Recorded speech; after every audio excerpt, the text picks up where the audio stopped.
Shalom Pak Bu, Shalom Dirgahayu Kota Pontianak. Dirgahayu Pontianak 251 ya, hari ini adalah Dirgahayu. Ya, ulang tahun Pontianak yang ke-50 251. Pontianak kuat, Pontianak hebat. Pontianak kuat karena ada Tuhan, hebat karena ada Anda dan saya di kota ini.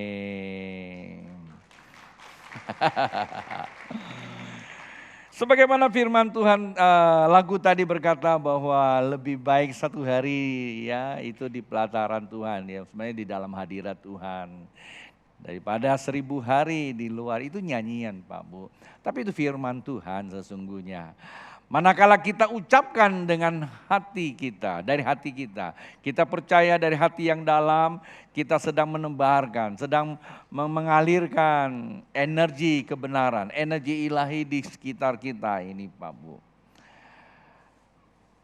Pertanyaannya, apakah kita integritas ketika kita ucapkan dari hati yang dalam, roh kita turut serta di dalamnya. Pertanyaannya, apakah tubuh kita, kerelaan kita, kesiapan kita untuk lakukan apa yang kita ucapkan, itu disebut integritas. Manakala enggak kita lakukan, Pak Bu, peperangan dengan senjata mudah kita hindari. Tapi peperangan saraf, dikatakan ya, proxy war itu perang saraf. Itu susah dihindari. Apalagi kalau namanya peperangan rohani yang tidak kelihatan.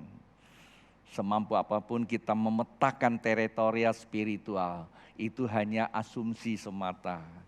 Namun kalau kita tidak berintegritas, ada begitu banyak orang yang cakap di dalam pelayanan. Ya, sukses di dalam pelayanan, baik rohani maupun di dunia sekulernya.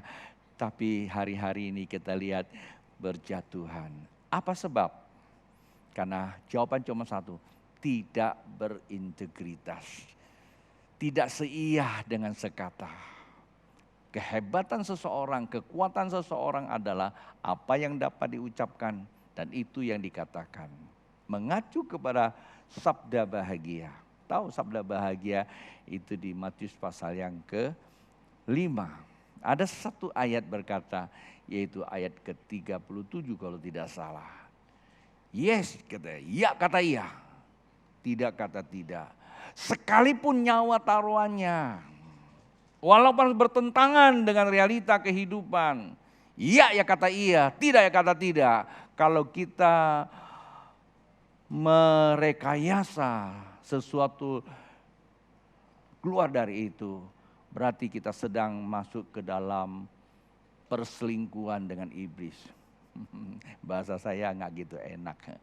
Baik Bapak Ibu, itu hanya sekedar pembukaan sebelum kita mulai. Selamat datang buat Bapak Ibu yang kali pertama hadir dalam ibadah ini. Anda bukan orang asing di tempat ini, melainkan kawan sewarga dari kerajaan Allah. Pastikan Pak Bu tidak langsung balik selepas ibadah ini, staf saya akan membagikan visi misi gereja di tempat ini. Tentu kami juga ingin berdoa jikalau Bapak Ibu mempunyai pergumulan. Karenanya Bapak Ibu tidak langsung balik, bisa ketemu dengan salah satu asyir kami di tempat ini.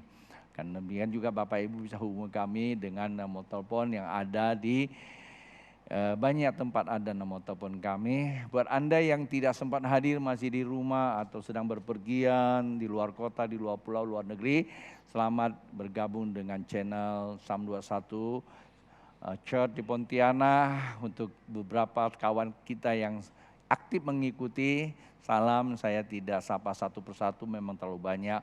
Tuhan pasti memberkati kita semua. Baik Pak Bu, untuk kita semua, kita mulai. Malam ini saya akan membacakan buat Bapak Ibu satu teks. Sebenarnya panjang teks ini, tapi hanya beberapa bagian saya penggal-penggal, tapi tidak keluar dari maksud dan tujuan ilahi Allah. Dengan demikian juga selain telah membaca sesuai dengan konteks daripada teks ini, saya coba ya kurang tepat, mentransposisikan di dalam kehidupan hari-hari ini secara spesifik lagi adalah mandat ilahi Tuhan pada gereja kita. Daniel pasal yang ke-6 saya memulai. Darius orang Media menerima pemerintahan ketika ia berumur 62 tahun. Ya, cukup tua dan cukup masih muda seperti saya, sudah 64. Jadi dia 62 terima mandat. Lalu berkenanlah Darius mengangkat 120 wakil-wakil raja atas kerajaannya. Mereka akan ditempatkan di seluruh kerajaan. Biasa pemerintahan pasti ada kabinetnya. Membawa mereka diangkat pula 3 pejabat tinggi. Ini Menko ya, tadi para menteri, ini Menkonya barangkali kalau dalam sehari ini. Dan Daniel adalah salah satu dari ketiga orang itu. Kepada mereka lah para wakil-wakil raja harus memberi pertanggungan jawab. Supaya raja jangan dirugikan. Ya, ini boleh dibilang Menko lah ya. Karena mengkoordinir 120 menteri-menteri atau di sini dikatakan pejabat negara, kabinetnya. Ayat yang keempat, maka Daniel ini melebihi para pejabat tinggi dan para wakil raja itu karena ia mempunyai roh yang luar biasa. Dan raja bermaksud untuk menempatkannya atas seluruh kerajaan. Di samping 3 di antaranya salah satu adalah Daniel menjadi Menko, akan tetapi di ayat ini mengatakan ada sesuatu yang lebih, maka menempatkan dia di atas semuanya. Kalau boleh saya simpulkan yang kita kenal hari-hari ini, mungkin ini Perdana Menteri, ya seperti itu. Nggak apa-apa ya, boleh saja saya coba menyimpulkan. Ayat kelima, kemudian para pejabat tinggi dan wakil raja itu mencari alasan dakwaan terhadap Daniel dalam hal pemerintahan.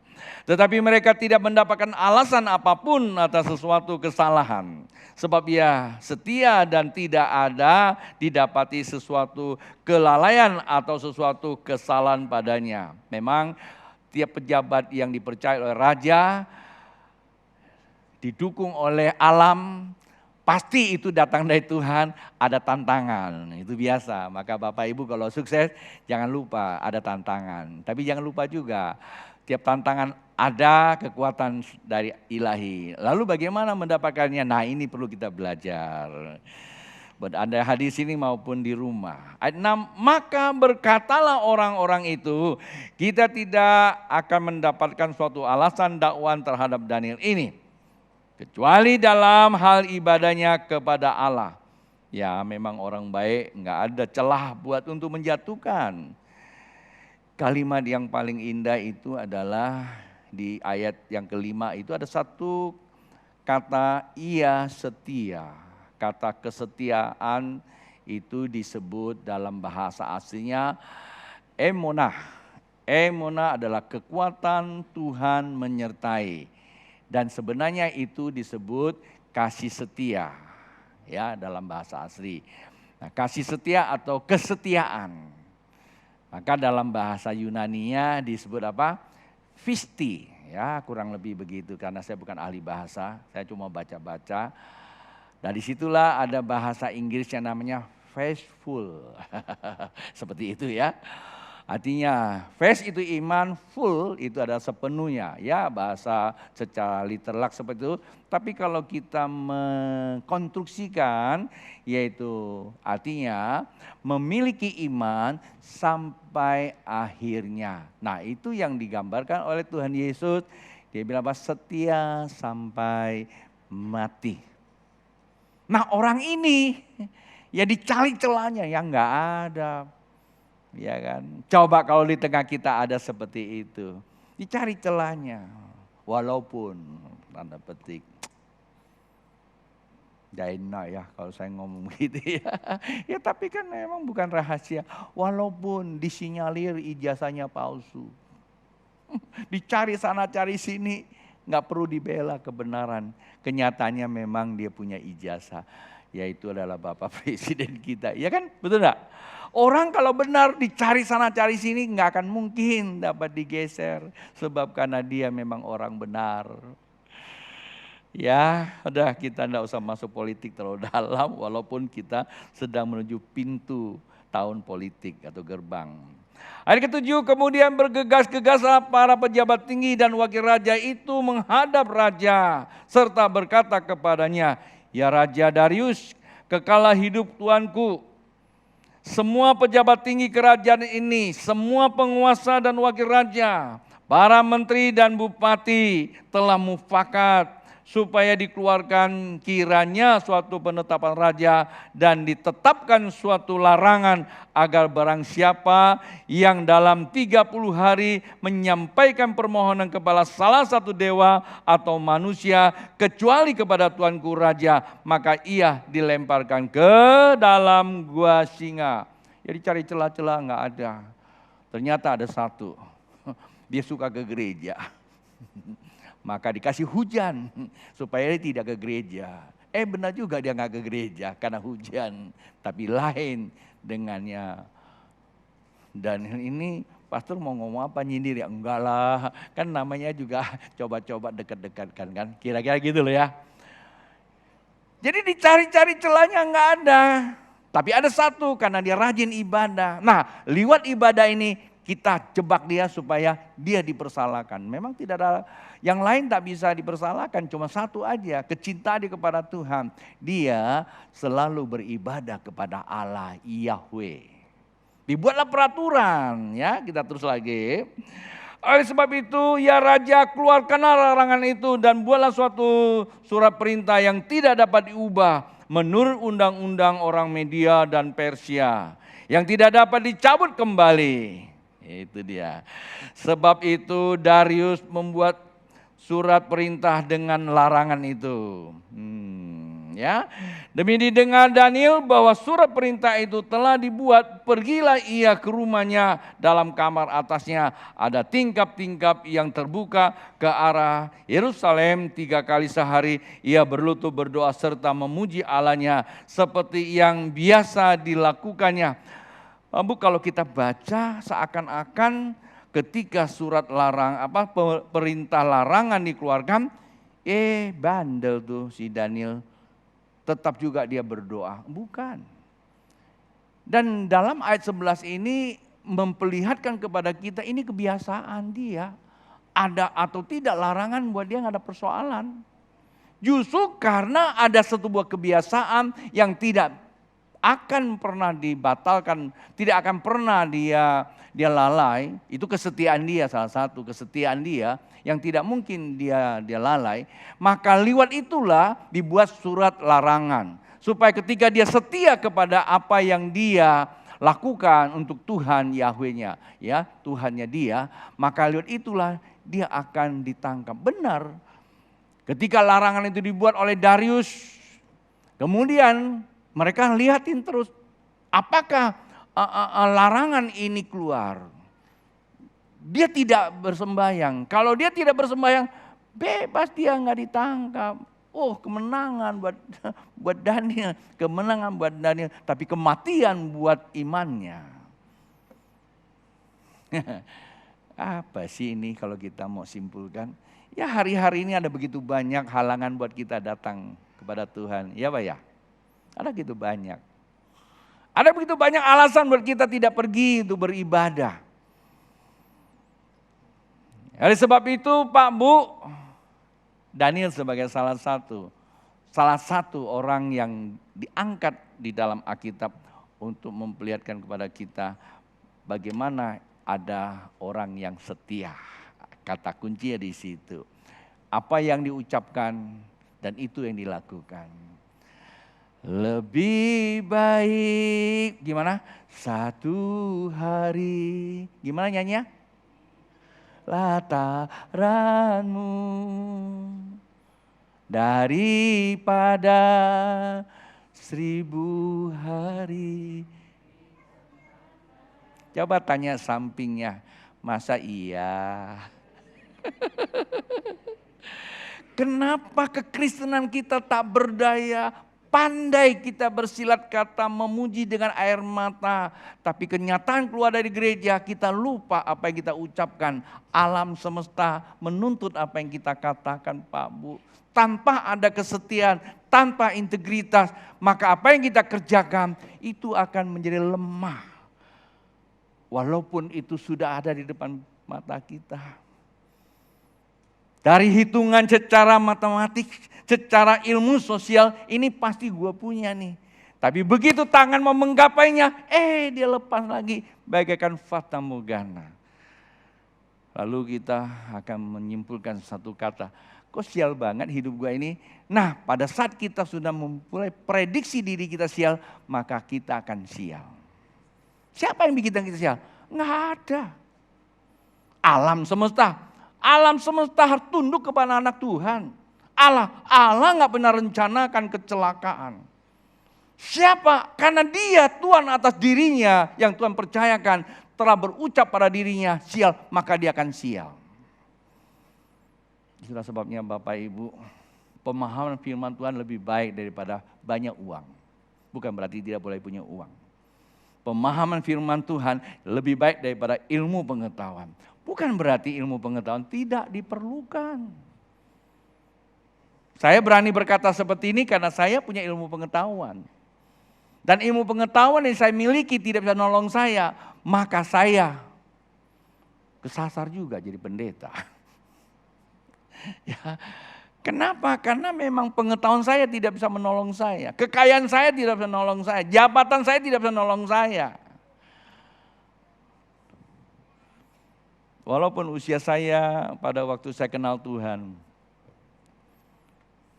29. 32 tahun. Itu udah terlalu lambat sebenarnya. Terlalu lambat. Berbahagialah anak-anak muda. Ada yang masih remaja sudah kenal Tuhan. Tapi pada saat Anda kenal Tuhan itu bukan kebetulan. Artinya pintu kehidupanmu yaitu menuju kepada kehidupan yang kekal sudah terbuka. Jangan sia-siakan lagi. Temukan panggilan Allah yang sesungguhnya. Yang dikatakan betapa kayanya panggilan Tuhan buat orang yang bergantung kepada Dia. Kekayaan yang maha tinggi turun atasnya. Oke, saya mulai, kata Daniel. Hebat ya. Apakah Bapak Ibu yang hadir sini mau pindah rumah tidak memiliki ekspektasi gitu loh. Saya mau loh seperti Daniel. Boleh gak sih? Gak salah. Kalau kita memiliki ekspektasi menyerupai seseorang yang dicatat dalam Alkitab itu tidak salah. Pertama. Yang kedua, pada saat waktu kita mempunyai ekspektasi terhadap seseorang yang dicatat dalam Alkitab, saya ingatkan kepada kita, orang itu sesungguhnya tidak ada apa-apanya. Mungkin dia nggak terlalu lebih hebat daripada Anda. Tapi kenapa dia ada di Alkitab? Karena dia sedang merepresentasikan Yesus Kristus Tuhan kita. Amin. Beri kemuliaan dong buat dia. Walaupun Bapak Ibu sedang membaca tentang Daniel, tetapi sesungguhnya dia sedang memperlihatkan Yesus Kristus siapa? Karena Yesus Kristus di akhir zaman dia ada di tengah kehidupan kita. Dia menggambarkan Allah yang tidak kelihatan menjadi kelihatan. Sejak Kejadian itu ditulis sampai Wahyu, seluruh catatan Alkitab hanya satu fokusnya, menceritakan tentang Yesus Kristus. Boleh nggak? Boleh. Nah, tetapi kalau kita ingin serupa dengan Daniel, berarti kita ingin serupa dengan Yesus. Kalau kita ingin serupa dengan Yesus, sesungguhnya kita sedang masuk ke dalam dimensi keserupaan dengan Allah yang tidak kelihatan itu. Oleh sebab itu, Anda dan saya yang mengkoding sesuatu yang tidak kelihatan, tapi kita mempunyai tiket. Tiket ada namanya divine connection. Sehingga oleh Anda, dunia akan melihat Allah yang hidup. Seperti kita lihat Yesus, kita lihat Allah. Dan sekarang Yesus sudah tidak ada karena dia di sorga. Tapi rohnya ada di dalam diri kita. Orang akan melihat Johan, akan melihat Suprapto, akan melihat Gideon, akan melihat Thomas. Bukan rambutnya yang kuning seperti Uya. Tapi dia lihat kesetiaannya seperti Yesus Kristus Tuhan. Itu yang penting. Kalau dia kayak Uya menggampang. Ya. Ya, coba Anda tiru saya. Buang aja semua rambut, udah pasti itu rambutnya saya. Sama kayak saya. Dengan apa itu? Dengan satu bahasa botak katanya. Tapi tiru orang begitu tuh gampang. Tapi kita memerlukan coding rohnya itu yang lebih penting. Oke. Nah, Daniel adalah orang yang telah kepenuhan roh Allah. Maka dia punya roh yang luar biasa. Nah, topik malam ini adalah membangun roh yang luar biasa. Minggu lalu kita di sini belajar tentang apa? Bahwa roh manusia adalah pelitanya Tuhan. Oke, saya ulang sedikit. Mengapa roh manusia itu pelita Tuhan? Karena Amsal menuliskan bagaimana dia melihat, cara Tuhan melihat tentang kehidupan ini. Itu Amsal yang Alkitab katakan bahwa dia adalah orang yang berhikmat. Dia melihat kehidupan ini, cara Tuhan yang melihat. Ya, lalu dia lihat sebelum Yesaya melihat, dia sudah katakan bahwa kita ini seharusnya menjadi pelita Tuhan. Kenapa? Karena kita ada di tengah kehidupan ini. Di kehidupan ini, di alam semesta yang ada ini, dunia sudah cemar. Itu pun ditulis oleh Yesaya. Lebih daripada itu Yesaya mengulangi lagi yang di dalam pasal yang ke-60-nya. Bukan saja cemar, oleh karena kecemaran itu menjadi gelap, tak bercahaya. Kalau Anda punya lampu, ada namanya plat, yang biasanya namanya reflektor. Merefleksikan sinar itu keluar. Tapi kalau dia sudah buram, maka cahaya itu hanya ada di tengah itu, tapi tidak refleksi keluar. Seperti itulah dunia. Apa? Yang menjadi reflektor itu adalah orang-orang percaya. Sebab orang-orang percaya sudah terkontaminasi, sudah tercemar, maka tidak lagi menjadi reflektor. Sehingga tidak menerangi bumi ini. Itulah sebabnya seorang sahabat kita, Mas Agung, membuat lagunya. Bab sesungguhnya kegelapan menutupi bumi. Luar biasa itu Mas Agung. Diambil dari kitab Yesaya pasal ke-60. Ya bumi ini gelap. Maka tidak heran kalau Anda dalam keadaan gelap mudah tersandung sana sini. Walaupun titelnya Kristus, walaupun agamanya Kristen, walaupun punya pangkat tinggi, walaupun punya duit banyak, walaupun punya segalanya, walaupun sudah pendeta sekalipun. Tapi kalau Anda berjalan dalam kegelapan tanpa ada pelita, tanpa ada penerang, Anda mudah tersandung. Kalau nggak percaya, Anda pergi saya nggak tahu sekarang ya, lewat Tugu Khatulistiwa itu ada satu gang, ya nggak tahu itu gang apa. Saya pernah masuk sana, tak ada lampu, saya matikan mobil saya kaget di kota Pontianak ada tempat sebegitu gelapnya. Saya bawa anak-anak saya waktu itu karena kita mau melayani seorang jemaat, tinggal sana, sampai di dalam saya lihat sana sini nggak ada lampu, tak matikan mobil saya lampunya. Tiba-tiba gelap sekali. Coba Anda jalan. Kalau enggak masuk ke sungai, Anda nabrak pohon. Kan begitu. Nah itu gambarannya, kita enggak sadar Pak Bu bahwa Alkitab mencatat realita memang seperti itu. Mata kita enggak bisa lihat, tetapi bukan mata kita yang harus membuktikan. Tapi firman Tuhan yang membuktikan bahwa seperti itulah kegelapan. Betapa sedihnya banyak orang tersandung gara-gara nggak ada yang meneranginya. Nah siapa yang tanggung jawab? Jikalau satu daerah tiba-tiba ada yang jatuh karena pelitanya nggak nyala. Saya mau tanya kepada Anda, siapa yang disalahkan? Pasti yang nyalakan pelita itu kan? Betul nggak? Pasti dong yang jaga pelita itu. Nah yang jaga pelita itu adalah Tuhan. Dan Tuhan nggak pernah salah. Yang masalah pelitanya itu sendiri tidak menyediakan minyaknya. Yaitu yang digambarkan 10 wanita bijak dan bodoh.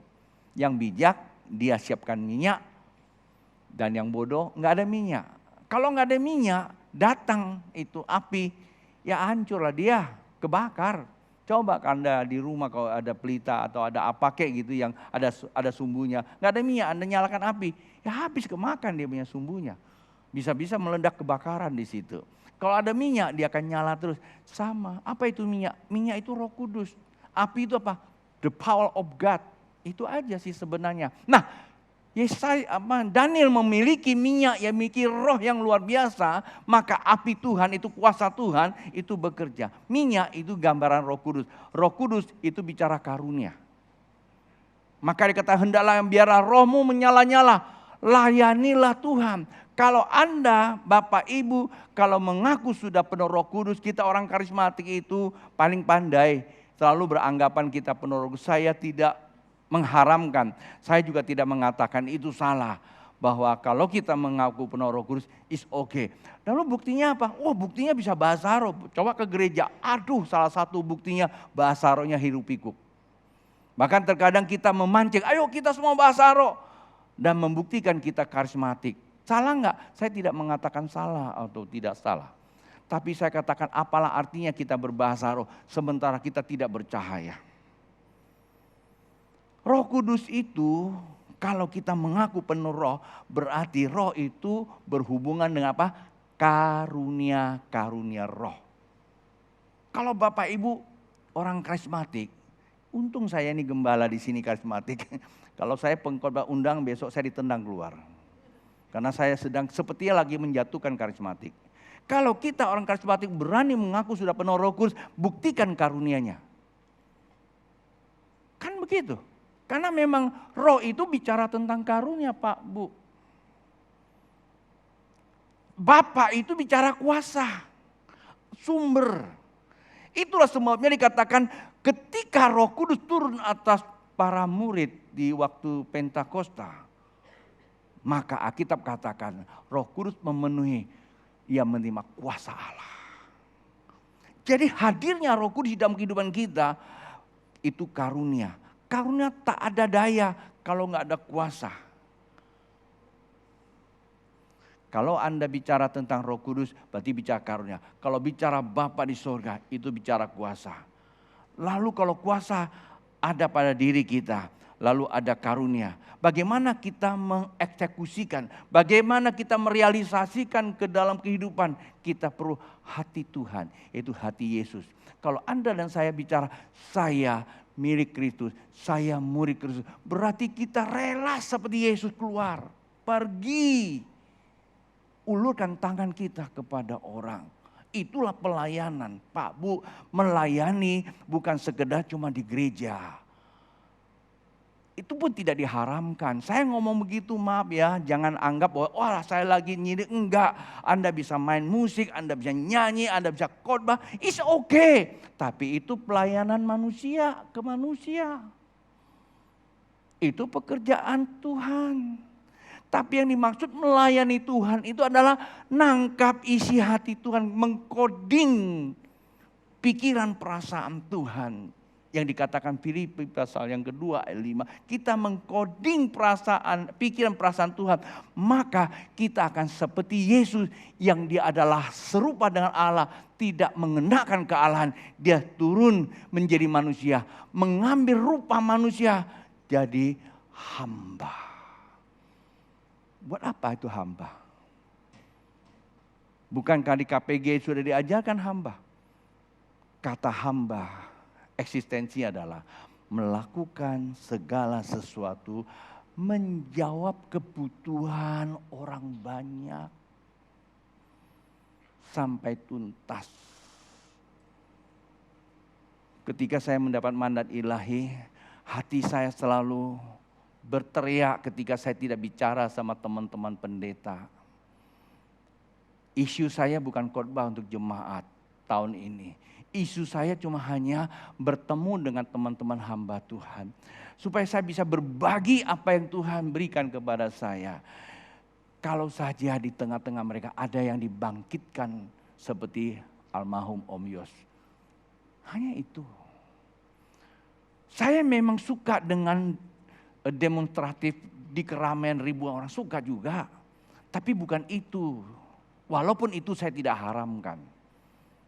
Dan juga jemaat Tuhan, jangan bawa saya ke situ. Panggilan Tuhan ada. Kalau saja satu orang diubahkan, lewat dia ribuan orang bisa berubah.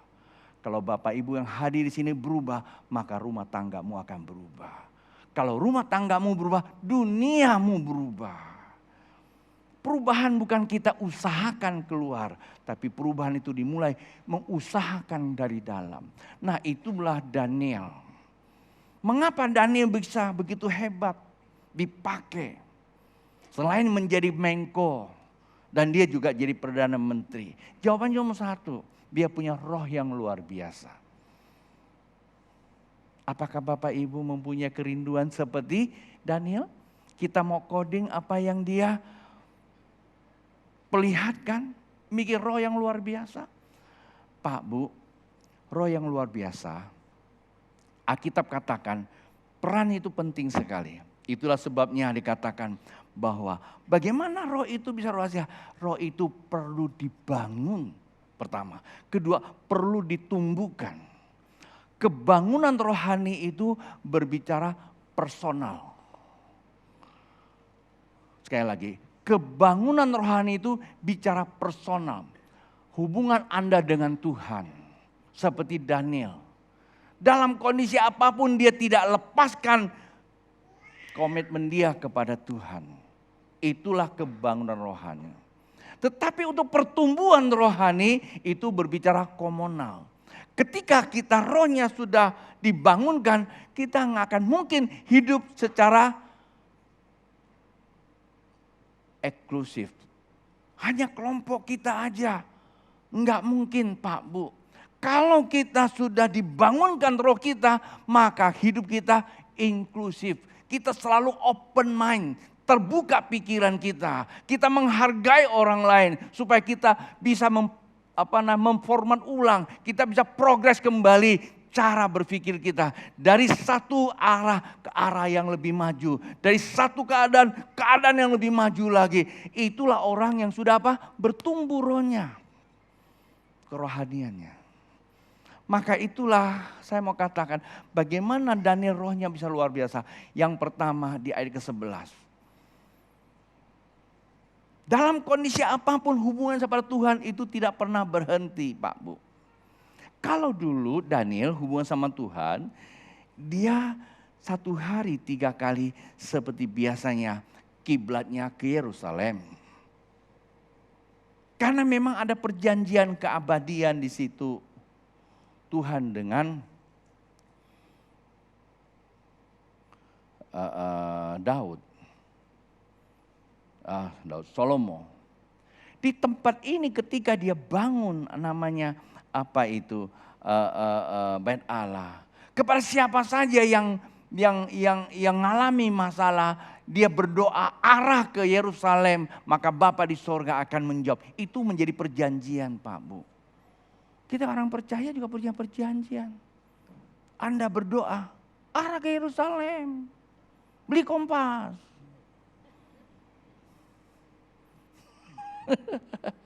Ya kan? Boleh enggak? Ya enggak salah juga sih. Saya enggak sarankan begitu. Tetapi kita bersyukur. Sekali waktu orang Israel namanya wanita Samaria. Saat waktu dia lagi mau sembahyang. Ya, saat waktu dia lagi haus, dia ketemu dengan Tuhan Yesus. Hebat Tuhan Yesus itu. Dalam konteks dia mencari air, tapi Tuhan bisa bawa dia kepada penyembahan. Sehingga dia berkata, saatnya akan tiba, orang tidak lagi menyembah Bapa di gunung atau di Yerusalem. Melainkan dalam roh dan kebenaran. Sehingga ini terbuka buat Bapak, Ibu dan saya. Saat ini kebangunan rohani itu, kita tidak perlu mencari tempat. Yang kita cari adalah kebenaran di dalam diri kita. Pada saat waktu kita percaya Allah, itu realita Tuhan itu gak bisa ditutup, dibantah dengan apapun. Realita Allah iya dan amin. Maka ada istilah kata kedua dari bahasa asli dalam bahasa Ibrani.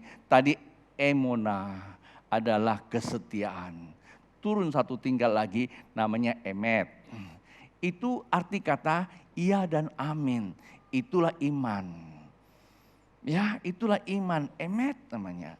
Seringkali kita bilang amin. Nah, itu sebenarnya iman itu. Percaya. Kata percaya itu adalah percaya yang bukan karena moga-moga. Percaya yang memang dasarnya Tuhan buat kita percaya. Tadi itu sudah sebuah realita. Tuhan itu adalah realita. Tidak bisa dibantah dengan alasan apapun. Mungkin orang akan berkata, mana Tuhannya? Buktinya saya batuk sudah 3 bulan gak sembuh. It's okay Anda mau batuk 1 tahun kayak. Itu tidak akan pernah menggeser kebenaran bahwa Tuhan saya ada. Mana Tuhan saya? Buktinya nenek saya sakit kanker mati. Papa saya masa sakit kanker mati. Hampir semua keluarga saya sakit kanker mati. Saya mau katakan, jangankan satu keluarga, satu kota, satu negara mati, tetap Tuhan adalah Tuhan, tidak pernah berubah. Kalau saja Tuhan itu diam diri, seluruh dunia binasa. Itu aja. Tuhan ya realita. Maka di situ, kemana kita cari Tuhan? Ke dalam hati kamu sadar bahwa Tuhan itu ada. Tapi jangan lupa, realita Tuhan itu harus dibungkus dengan kebenaran. Kebenaran itu tertulis oleh orang-orang yang mengalami ketuhanan. Dia menulis di dalam Alkitab. Dan itu menjadi runtutan. Nah, runtutan ini perlu dibaca, Pak, Bu. Bukan didengar dari kata orang. Pastor hari ini khotbah sama Anda. Ada banyak tambah-tambahan kesaksian pastor. Belum tentu itu juga bisa kebenaran. Bisa saja salah loh. Kok pastor ngomong gitu? Iya bisa saja saya salah ngomong. Betul nggak? Namanya kesaksian. Tapi herannya orang lebih suka cerita orang.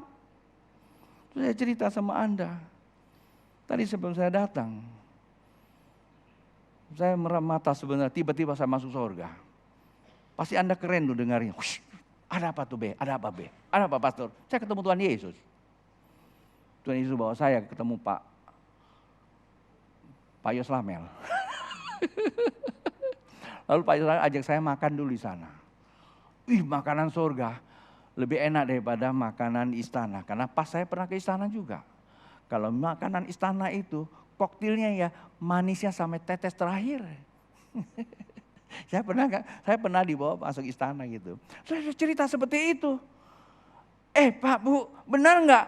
Saya tidak mau katakan benar atau tidak benar masuk surga seperti itu. Tetapi apalah artinya itu semua? Halo? Saya tidak mau lagi menyinggung orang lain yang suka turun naik surga loh ya. Maaf. Anda kalau tanya saya benar nggak? Udah kita nggak usah bicara benar atau tidak benar. Nanti kita uji.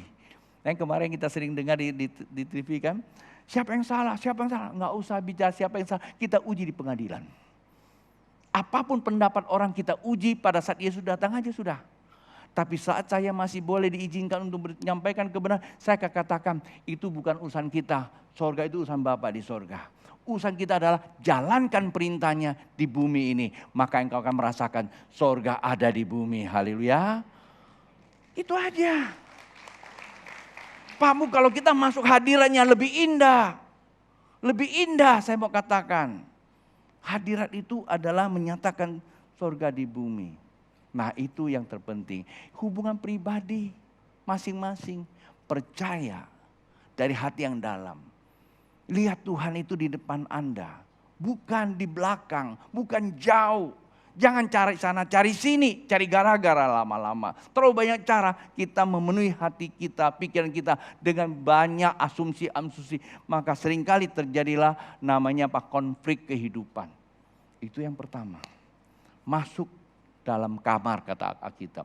Masuk ke dalam kamar yang sunyi. Bilang, Bapa di sorga, dikuduskan namamu. Datang kerajaanmu dari hati. Jadilah kehendakmu ya di bumi seperti di sorga. Jangan sorga seperti di bumi Pak Bu.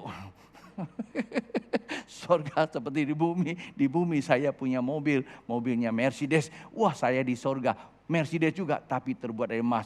Ya saya pikir kalau sorga juga semua serba di bumi, ya tertarik sama sorga sama Mercedes dari emas. Ya salah Pak Bu, ya. Salah. Kita hidup itu jadikanlah sorga di bumi hidup kita sekarang. Sehingga kita bisa mengerjakan sekarang untuk akan datang. Itu persepsi kebenaran yang saya dapatkan dari Tuhan. Itu yang pertama. Membangun kebangunan rohani itu berbicara dari personal atau pribadi, lepas pribadi. Kalau kita tidak bangun, Efesus pasal yang kelima, ayat 14-15 berkata, hai bangunlah kamu yang tidur. Tuhan suruh kita bangun. Kenapa? Kalau rohmu bangun, iman kamu bangkit. Kalau iman kamu bangkit, kamu terkoneksi ke surga. Kristus bercahaya. Kamu bisa melihat hari-hari yang jahat. Dengan bahasa apa ya saya mesti sampaikan kepada Bapak Ibu? Dalil pendeta kalau bicara paling itu aja. Udahlah kita tidak usah terlalu banyak berdalil dari para pendeta. Dunia sedang membuktikan. Alkitab menubuatkan hamba Tuhan menyampaikan dunia sedang membuktikannya. Baru saja kemarin Pak Presiden Joko Widodo berkata, dengar, ya, jangan kita ribut politik, ribut presiden. Sekalipun kita memang ingin pilih presiden. Dia bilang, tahu kan Anda sudah belasan negara sedang ngantri di IMF. Minta apa? Kalau saya menggunakan bahasa sosialnya ya, seperti lagi minta sumbangan gitu loh. Ya, para banker betul nggak? Ke IMF ngapain? Minta sumbangan. IMF itu lembaga, bukan lembaga pemerintah, lembaga dunia yang dibentuk oleh sekelompok orang elit di situ yang menyediakan uang.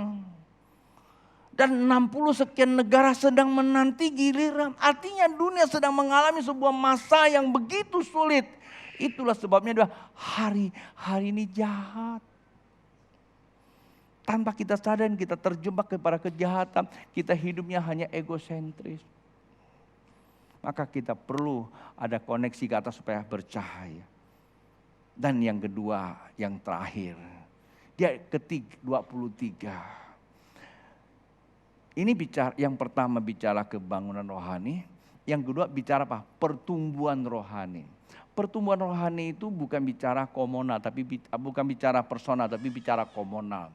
Hubungan ke atas, hubungan ke dalam, hubungan keluar. Dan kalau ini kita tidak selesai, maka dunia yang jahat itu kita akan jadi mangsanya. Kita coba lihat di ayat 23. Ini yang meloloskan seorang Daniel bebas dari cengkeraman singa. Setelah Daniel ditemukan menyembah kepada Allahnya, maka sanksi hukum negara saat itu. Ini adalah hukum positif. Dalam hukum kehidupan ada hukum positif, ada hukum sipil, ada hukum sosial, dan semua hukum ada di dalamnya. Salah satu hukum yang dibuat adalah hukum positif karena hukum pemerintah. Yang memberlakukan barang siapa menyembah kepada Allah selain daripada menyembah kepada raja, maka dia disangsikan, akan dimasukkan ke dalam gua singa. Daniel kena tuh. Kalau masuk ke dalam gua singa, hasilnya apa? Ya mati, dimakan sama singa kan. Itu sebuah pembunuhan yang lebih sadis lagi dibandingkan yang lain-lain yang kita dengar kan.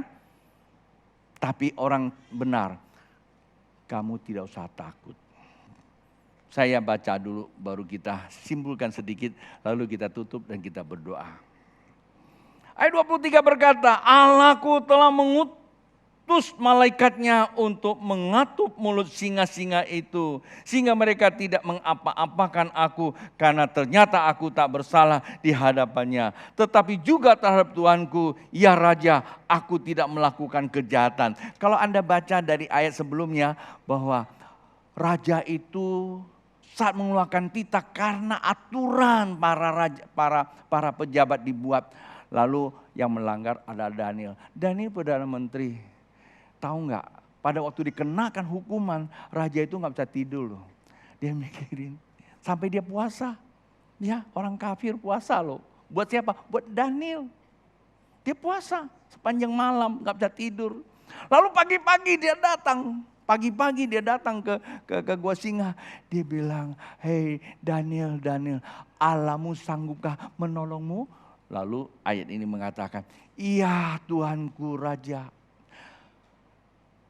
Tuhanku mengutus malaikat menutup mulutnya sehingga dia gak makan aku." Kenapa? Karena ternyata aku tidak bersalah kepada Allahku. Karena rohnya terbangun. Dia punya koneksi di atas. Iya kata iya, tidak kata tidak. Kalau saya boleh katakan, apapun alasannya dia tetap ke gereja. Walaupun banjir datang, walaupun perang terjadi, walaupun gempa bumi, walaupun virus COVID-19 20-30 pun sekalian, dia tetap ke gereja. Dia tidak menggantikan jadi maksud saya online gitu loh. Salah ngomong rupanya saya.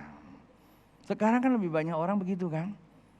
Betul nggak? Walaupun pandemi sudah dikatakan hampir menuju ke endemi, tetapi tetap kita suka dengan namanya online. Saya tidak mengatakan itu salah Pak Bu, tapi bermasalah karena kebang rohani selain pribadi ada namanya komunal. Hubungan satu sama lain, saling menguatkan, saling mendorong dalam kasih, menyatakan kemuliaan Tuhan. Itu penting di akhir zaman. Itu ditulis dalam kitab Ibrani pasal 10 ayat 24-25.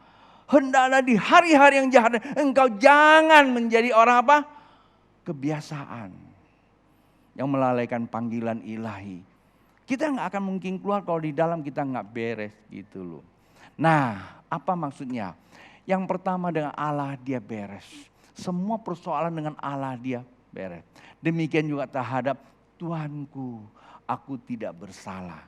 Memang dia tidak pernah melalaikan tugas dan tanggung jawab. Lalu apa sih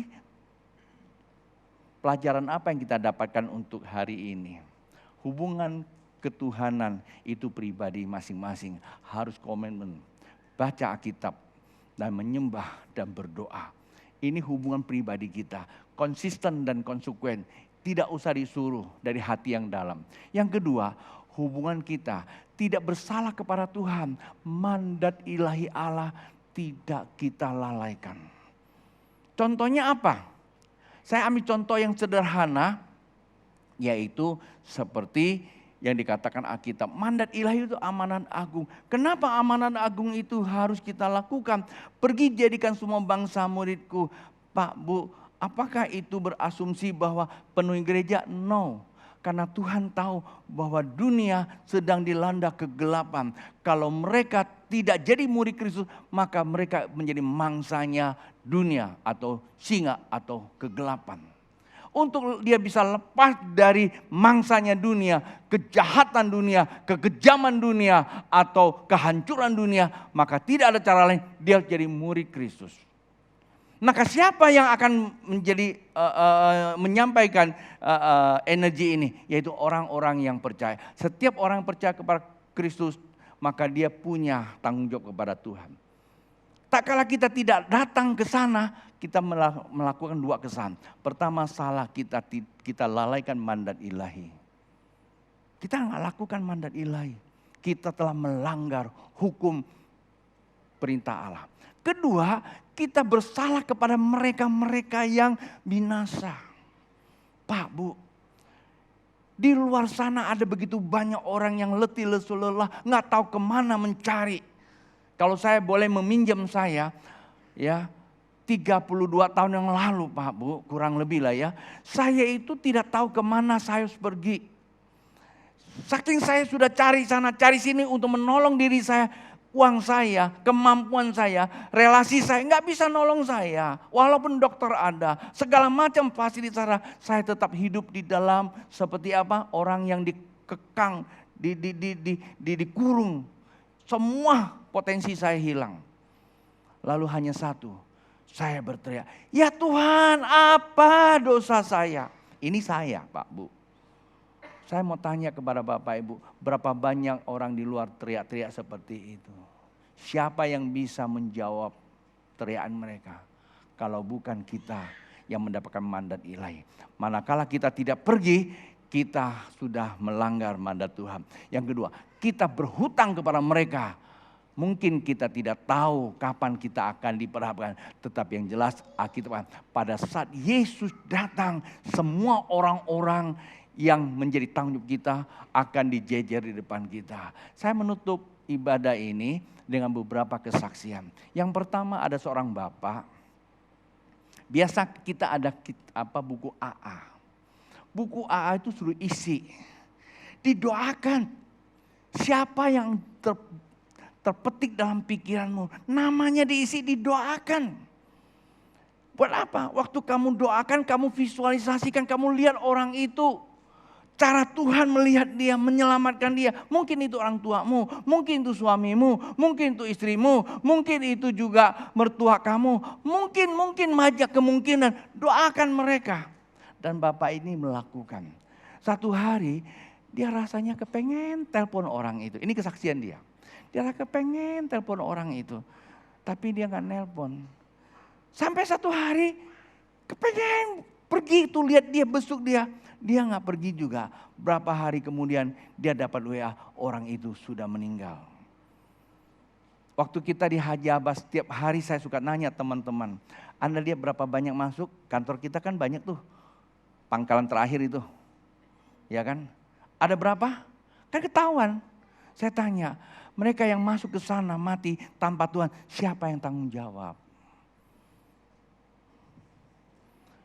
Dan setiap kita menerima mandat itu Pak Bu, kalau kita tidak lakukan maka kita akan dipertanyakan.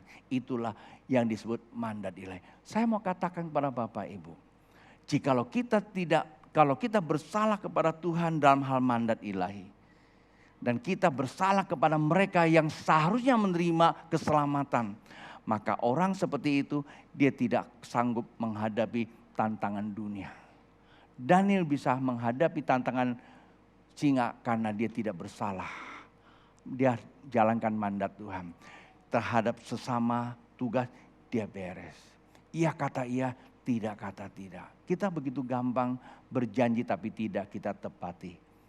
Terakhir, Roh Allah kalau memenuhi kita, kalau api Tuhan sudah menyala, kita tidak akan pernah berhenti. Wanita Samaria dalam kesusahannya, dalam keletih-lesuhan dia mungkin sama seperti kita saat ini mengalami pandemi. Dia sedang mencari yang namanya air untuk dia minum. Pada saat itu dia berjumpa dengan Tuhan, dia mengalami kebangunan rohani, imannya bangkit. Oleh hidupnya, satu kota Samaria bertobat.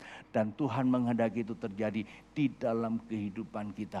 Tidak usah kita berteologi, mau Pentakosta 2, 3, 4. Nggak perlulah, biarkan aja, kita nggak usah berdebat. Yang penting hidup kita diubahkan. Kita bisa mengubah kehidupan, dunia berubah, Tuhan dipermuliakan. Haleluya. Mari bangkit berdiri Bapak Ibu yang dikasihi Tuhan. Malam ini saya sudah menyelesaikan firman Tuhan di sesi yang kedua. Di hari-hari berikut untuk menutup tahun 2022, ada begitu banyak hal penting saya perlu sampaikan buat Bapak Ibu. Karena saya sudah menempatkan diri saya bilang samanya, kita mulai jalan. Seharusnya minggu ini kalau saya tidak salah prediksi saya masih di luar. Karena saya pikir minggu ini adalah sahabat saya Ahyong datang, saya tunggu dia. Jadi saya mesti tunggu lewat perjamuan kudus saya baru jalan lagi. Tujuannya cuma satu, mandat ilahi. Kita mau selesaikan. Karena itulah saya ingin berbagi kepada Bapak Ibu. Apalah arti kita keluar untuk membangunkan orang lain. Sementara di dalam kita belum dibangunkan. Tak ada kata lain, saya selalu ingatkan kepada hamba-hamba Tuhan di tempat ini. Ketika Anda naik di atas mimbar ini, engkau tarik nafas ilahi Allah di gereja ini. Sampaikan apa pesan Tuhan. Bukan idemu yang brilian, bukan ilmumu yang brilian. Itu bisa saja kau lakukan, tapi tidak bisa menolong. Tuhan sedang bekerja di gereja ini untuk membangunkan umatnya. Supaya bangkit iman, menjawab kebutuhan orang lain. Bukan lagi saat ini kita menyenangkan diri kita dengan kata, ya, hanya untuk kepentingan diri kita. Bukan lagi waktunya Pak Bu. Saya tidak bisa menggambarkan apa yang akan terjadi. Tapi hanya satu hal saya mau katakan. Kengerian sedang menuju kepada kita. Siapa yang menolong kita kalau bukan Kristus? Mari kita katakan ya kepada Tuhan. Satu hal.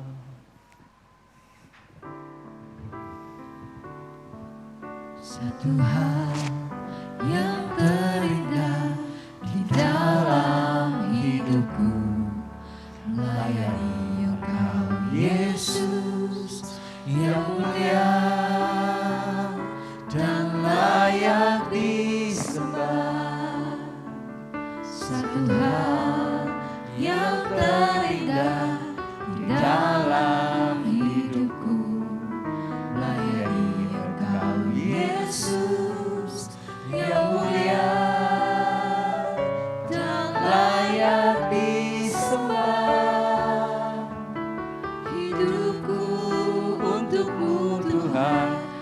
kemuliaan-Mu, jadikan ku cermin kemuliaan-Mu. Mulialah Kau Tuhan, agunglah Kau Yesus, kemuliaan-Mu penuhi hidupku. Mulialah Kau Tuhan, agunglah Kau Yesus, jadikan ku cermin kemuliaan-Mu. Sekali lagi kita katakan satu hal terindah. Satu hal yang terindah di dalam hidupku, melayani Engkau Yesus yang mulia dan layak disembah. Satu hal yang terindah di dalam hidupku, melayani Engkau Yesus yang mulia dan layak disembah. Hidupku untukmu Tuhan, untuk kemuliaan-Mu, jadikan ku cermin kemuliaan-Mu. Mulialah Kau Tuhan, agunglah Kau Yesus, kemuliaan-Mu penuhi hidupku. Mulialah Kau Tuhan, agunglah Kau Yesus, jadikan ku cermin kemuliaan-Mu. Musik mainkan pujian ini. Pak Bu, Anda yang hadir sini maupun di rumah, saya tidak tahu apa pernah terjadi dalam diri kamu. Sewaktu saya masih belum dalam Tuhan, posisi saya di dunia sekuler, saya pegang 3 perusahaan selain diri saya, perusahaan saya sendiri. Kemarin saya ketemu dengan seorang sahabat, Ton, bukan kamu juga staf dari sebuah perusahaan di Jakarta? Iya, dulu saya sebagai konsultan di situ. Dan saya juga pernah main di kayu. Kalau bicara uang, enggak banyak-banyak, tapi adalah. Kehidupan kami baik-baik. Tapi pada waktu saya dihadapkan penderitaan sakit selama 1,5 tahun. Saya lagi tidur di satu kamar di rumah saya. Saya tidak bisa tidur di kamar tidur utama saya karena itu ada ruang AC. Saya nggak bisa tidur dengan ruang AC. Saya nggak bisa tidur di ranjang yang saya bisa beli dengan harga yang tinggi. Karena saya kalau tidur di ranjang yang empuk saya bisa sakit. Masa saya sempat tidur dengan alas papan triplek. Anda bayangkan penderitaan. Pada saat waktu saya tidur saya cuma bayangin. Apalah artinya uang kiri kanan dengan tumpuk besar. Sementara hidup saya seperti ini. Saya berkata, Tuhan, saya waktu itu belum punya Tuhan Yesus. Buat apa uang saya? Buat apa yang saya punya? Usia saya waktu itu baru 29. Tapi satu hal membuat saya usaha terus. Pada satu titik abang saya yang di Hong Kong itu dia bilang sama saya, nah karena kemarin kami reuni, semua sudah cukup berusia, saling tidak kenal, hanya dengan tangisan ketika kami berjumpa. Dia bilang, Ton, kamu adalah orang yang cerdas, orang yang sukses. Tapi hari ini kamu adalah orang yang bodoh. Dengan kata itu saya cuma berteriak, Tuhan apa salah saya? Saat itu Yesus datang menjumpai saya. Hati saya terbuka, saya diselamatkan. Pak Bu, kalau Bapak Ibu pada satu ketika menghadapi sebuah kondisi seperti itu, Bapak Ibu baru berteriak, Tuhan saya bertobat. Enggak juga saya bilang terlambat. Tapi janganlah punya pengalaman itu baru cari Tuhan. Biarlah dalam kondisi kita sekarang dengar firman Tuhan. Bilang, Tuhan, satu hal yang terindah di dalam hidupku. Ini lagu Kami tulis saat waktu kami melayani seorang anak muda yang ganteng kaya. Tidak ada A, tidak ada B. Tiba-tiba dia jatuh lalu masuk rumah sakit selama 1,5 bulan. Dari yang ganteng sampai menjadi kurus ceking. Saya bilang sama teman-teman, apakah hidupmu mau dilayani? Kalau mau dilayani masuk rumah sakit. Atau kamu jadi pelayan Tuhan. Mari bersama saya. Dan lagu ini tertulis. Tuhan mau kita melayani dia, maksudnya apa? Kita mengkodi pikiran dan perasaan dia. Supaya kita melihat dunia dengan cara Tuhan melihat. Kehadiran saya di Pontianak. Dan bahasa saya hari ini tidak bermaksud untuk menghakimi Bapak Ibu orang Pontianak atau yang masih nonton. Tapi kehadiran kami di sini menjadi alat memperlengkapi sebagai alatnya Tuhan untuk membangun roh Bapak Ibu supaya bangkit iman. Kristus percaya bahwa hidupmu bisa menerangi kehidupan orang-orang di sekitarmu. Masih banyak yang belum kenal Tuhan. Dia butuh Anda dan saya. Mari tangan terangkat kepada dia Bapak Ibu. Buat Anda di sini maupun di rumah, saya akan berdoa. Bapa di sorga, otoritas yang kuasamu ada pada hamba-Mu. Hamba berdoa buat setiap mereka yang tangannya terangkat. Ketika hatinya berseru, ya Tuhan, saya telah bersalah kepada Bapa di surga. Saya pun sudah bersalah kepada begitu banyak orang. Saya belum pernah menjadi saksi bagi dia. Bukan saya jadi pelita, justru seringkali saya membuat orang menjadi cedera karena sikap dan perilaku. Semua pribadi hari ini, jika kalau engkau sadar keadaanmu, engkau telah menggunakan waktu ini dengan sia-sia, terus membangun kepentingan diri sendiri, melakukan banyak perkara hanya untuk diri sendiri, maka saya mau katakan kita sedang berjalan di jurang singa.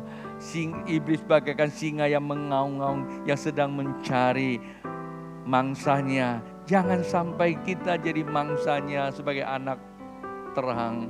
Hari ini kita datang kepada Tuhan dengan kesadaran.